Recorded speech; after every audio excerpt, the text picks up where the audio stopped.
అందరికీ నమస్తే అండి. ఇప్పుడు ఏపీలో సర్ ప్రక్రియ మొదలవుతుంది. సర్ అనగా స్పెషల్ ఇంటెన్సివ్ రివిజన్ అంటే ఓట్లు ప్రక్షాళన, అంటే ప్రతి 10-20 ఏళ్లకు ఒకసారి జరుగుతూ ఉంటుంది ఈ ప్రక్రియ. అలాంటి ఇప్పుడు ఏపీలో కూడా రేపు ఈ నెల అంటే జూన్ 15 నుంచి జూలై 14 వరకు ఈ ప్రక్రియ జరుగుతుంది. ఈ ప్రక్రియలో ఎన్నికల సంఘం నియమించిన బిఎల్ఓస్, బూత్ లెవెల్ ఆఫీసరు ఉంటారు. అంటే ప్రతి పోలింగ్ బూత్ కి ఒక బిఎల్ఓ ఉంటారు. అలాగే అన్ని పార్టీలకు సంబంధించిన BLA, polling booth level agent ఒకరుంటారు. అందరూ కూడా కలిసి ఆ పోలింగ్ బూత్ లో ఉండే ఓట్లు 700, 1000, 1200 వాటిని పరిశీలించి నిజమైన ఓట్లను అలాగే నిలిపి చనిపోయిన వాళ్ళని లేదా బయట ఊర్లకు వెళ్లిపోయిన వాళ్ళందరూ కూడా తొలగించడం జరుగుతుంది. ఇది అసలు మెయిన్ గా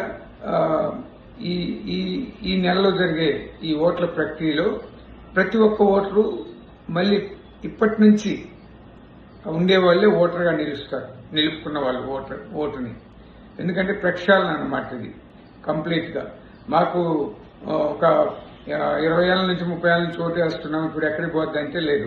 ఖచ్చితంగా మీరు కూడా ఈ బిఎల్ఓస్, బిఎల్ఏస్ మీ ఇంటికి వస్తారు. ప్రతి ఇంటికి 3 సార్లు వస్తారు. వాళ్ళు వచ్చినప్పుడు మీ ఓటు నిలుపుకోవాలంటే మీరు చేయవలసింది ఒకటే, మీ ప్రూఫ్. అయితే ఒక 13 ప్రూఫ్లు ఇచ్చున్నారు ఎన్నికల సంఘం. వాటిల్లో ఏవైనా ఒక 2, అది బర్త్ సర్టిఫికేట్ కానివ్వండి, స్కూల్ సర్టిఫికేట్ కానివ్వండి, లేదా మీకు ఎన్నికల్లో ఓటేసిన ఐడెంటిటీ కార్డు కానివ్వండి, లేదంటే ఓటరు లిస్ట్ లో మీ పేరు ఉండేది కానీ ఇవి తీసి పెట్టుకోవాలి ఖచ్చితంగా. ఒక ఫోటో వాళ్ళు వచ్చే టయానికి.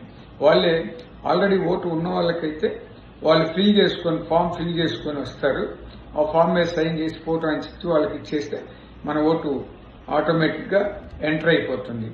ఒకవేళ కొత్త ఓటర్లను ఎక్కించవలసి వస్తే ఖచ్చితంగా మీరు మీ పిల్లల బాబు కానీ పాప కానీ లేదా మరి ఎవరైనా ఓటు ఎక్కించవలసి వచ్చినప్పుడు మీ పూర్వం మీరు ఓటేసిన ఐడి కార్డు కానీ లేదా ఓటర్ లిస్ట్ లో అది ఎక్కడైనా ఏపీలో ఎక్కడ వేసినా కూడా అది ప్రూఫ్ ఒకటి ఉండాలి కొత్త ఓటర్లు ఎంటర్ చేయడానికి. లేదా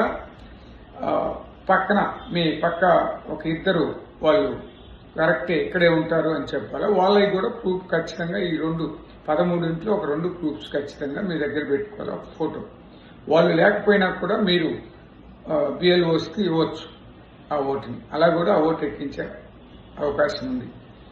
కాబట్టి ప్రతి ఒక్క భారతీయ పౌరాలు కూడా ఓటు హక్కు కలిగి ఉండటము మన బాధ్యత. కాబట్టి ఈ ప్రక్రియని ఖచ్చితంగా అందరం కూడా వినియోగించుకోవాలా. ఈ నెల రోజుల్లో జరిగే ఇదిలో ప్రతి ఒక్కరము మన ఓటుని పార్టీలకు అతీతంగా చేసే ప్రక్రియ ఎన్నికల ప్రక్రియ కాబట్టి, ఇది ఎన్నికల మార్పులు చేర్పుల ప్రక్రియ కాబట్టి ఖచ్చితంగా మనము అందరం కూడా వాళ్ళకి సహకరించి మన ఓటుని ఖచ్చితంగా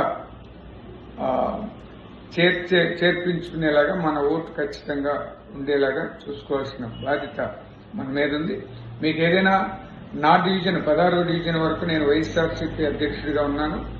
మా డివిజన్ వరకు ఎవరైనా దీని గురించి ఏదైనా హెల్ప్ కావాలంటే నేను కింద ఫోన్ నెంబర్ ఇస్తున్నాను. నాకు కానీ మా పార్టీ సీనియర్ నాయకులు, కార్పొరేటర్ వాళ్ళు ఉన్నారు. వాళ్ళకి కానీ మీరు ఫోన్ చేసి మీకు ఏ సహాయమైనా పొందొచ్చు. అలాగే ఎవరికైనా కూడా మీకు పార్టీలకు అతీతంగా మేము మీకు హెల్ప్ చేయడానికి మేము సిద్ధంగా ఉన్నాము. Thank you. అందరికీ నమస్కారం.